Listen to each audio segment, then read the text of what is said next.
Parents பிள்ளைகளுக்கு அடிக்கடி நல்ல உபதேசங்களை செய்ய வேண்டும். நிறைய பேருக்கு அந்த மெத்தடாலஜி தெரியாத காரணத்தினால் அவர்கள் பிள்ளைகளோடு பழகுவார்கள், நெருங்கி பழகுவார். ஆனா இப்படி அட்வைஸ் பண்றது கிடையாது. அவர்களுக்கு மார்க்க விஷயங்கள், ஈமானோடு சம்பந்தமான விஷயங்கள், இபாதத்தோடு சம்பந்தமான விஷயங்கள் எல்லாம் அட்வைஸ் பண்ணுவதற்கு அவர்களுக்கு தெரியாது.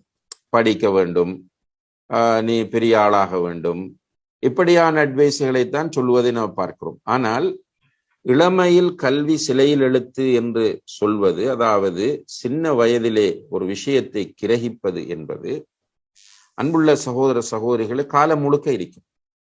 இப்போ ஃபர்ஸ்டுக்கு நம்ம போடக்கூடிய மெசேஜ் குழந்தைகளுடைய உள்ளத்தில் ஸ்ட்ராங்காக இருக்க வேண்டும், தெளிவானதாக இருக்க வேண்டும், சரியானதாக இருக்க வேண்டும். உண்மையிலே நம்முடைய காலத்தில் பிள்ளைகளுக்கு மெசேஜ் கொடுப்பவர்கள் யாரு?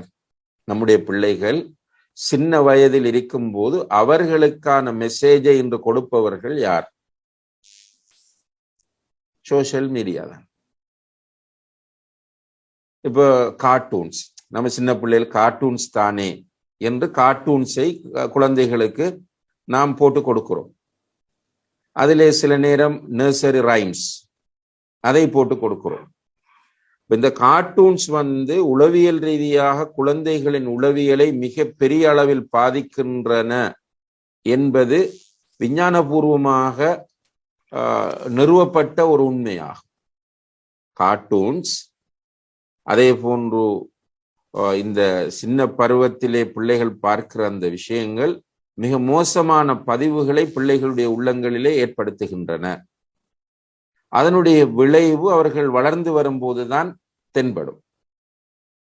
எனவே நம்முடைய பிள்ளைகளுக்கு நம்ம கொடுக்க வேண்டிய நல்ல மெசேஜ்களுக்கு பதிலாக ரோங்கான இன்ஃபர்மேஷன், பிழையான தகவல்கள் பிள்ளைகளின் உள்ளங்களில் சோசியல் மீடியாக்களின் மூலம் கொடுக்கப்படுகிறது. இதனுடைய விளைவை பிள்ளைகள் வளர்ந்து வந்த பிறகு நாம் அறுவடை செய்து கை செய்தப்படுகிறோம், பிரயோசனம் இல்லை.